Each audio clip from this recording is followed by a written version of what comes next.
Good morning and welcome to Facebook Live with the County of Santa Clara. My name is Corina Herrera Loera. As you can see, we'll be taking off our masks just during the segment so you can understand what we're saying, and we can have our translators see our mouth as we're speaking. Today, public hospitals have been continued to respond with COVID-19 pandemic. We will be discussing how county-owned public hospitals and clinics continue to prepare and respond to the COVID-19 pandemic and what they have learned. Jill Sproul today is a Chief Nursing Officer at the Santa Clara County Valley Medical Center, and she will be joining us this morning to discuss hospital operations. Thank you, Jill, for being here today. I know it's busy times at the VMC. Yes, I can imagine. Yes, it is. So we're going to go ahead and begin with our first question to you. What are you doing now in response to the pandemic there at VMC? Well, actually, we've been doing a lot over the past 6 months, and we continue to work aggressively to combat this virus and this pandemic. We are working really closely with the county's EOC to make sure we have the proper supplies, equipment, in addition to our surge planning, to make sure we have enough critical care beds, medical surgical beds, and staff to provide high quality care to our patients. We have also continued to learn more about the virus, and in addition to our county, the entire country and world, we're learning how to provide better care for these patients. We have also made some structural changes at our public hospitals, and now we're providing video and televisits, which is something that we had to implement rather quickly, so patients can safely see their providers and not necessarily have to come to the hospital if not needed. We are back online with all of our operating rooms, our elective cases, our procedures.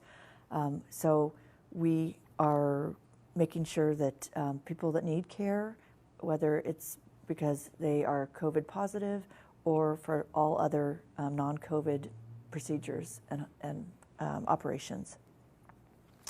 Our operating rooms continue to be open all week long for emergencies and for elective cases. And I think one important thing that we're really doing is every single day we are assessing the situation, monitoring all the dashboards, and looking at the trends up or down, and also our hospital capacity, our ventilators, our critical care beds, and we continue to watch this very closely. Thank you, Jill. And I think you answered a couple of things because I'm sure a lot has shifted from 6 months ago. But are there any other things that have shifted in the hospitals from 6 months ago, how things were being done to how they're being done now? Yes, we have, one of the first things we've done at all three hospitals is we've put up triage tents. So when patients come in, it used to be they would come in our ED, emergency department waiting room, but now we can quickly assess patients for any what we call ILI symptoms, influenza-like symptoms, and keep people segregated so we can provide, so there's not any mixing of patients. And so we have 4 tents at VMC. St. Louis also has a tent, and so does O'Connor. So this has helped us be able to quickly triage patients.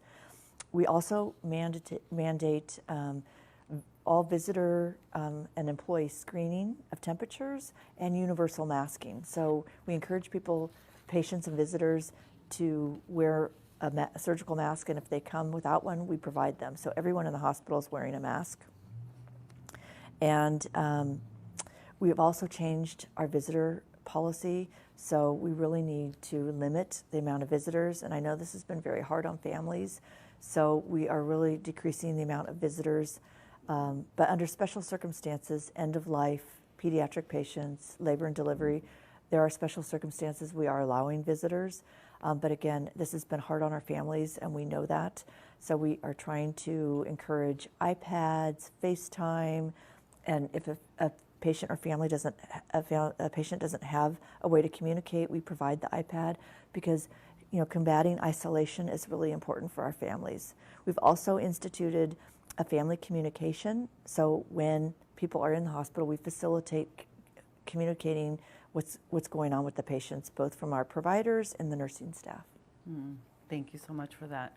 It's very important to be able to connect our families, right, during that such hard time. Yes.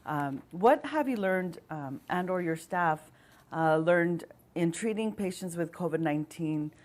Anything special that you've done since, the beginning to how you're doing things now? Yes, we have learned a lot. Early on, we were very quick to put patients on ventilators, but we're using other modalities, high flow oxygen, and so that's really helped. And we're seeing a less of a need for our critical care beds now because we are using the use of steroids and other medications. And so early on, when we had our big surge, we had a lot more critically ill patients than we're seeing right now. So that is helping us with our ICU capacity and our ability to take other medical emergencies that are non-COVID. We are also, again, using video chats and use of technology, and we are doing a really good job of social distancing and keeping our staff and patients safe when they come to the hospital.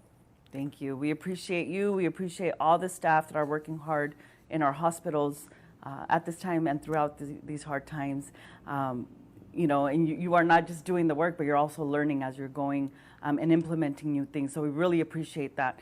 And in general, does a hospital accept transfer-ins from other locations, other counties? Can you explain a little bit about that?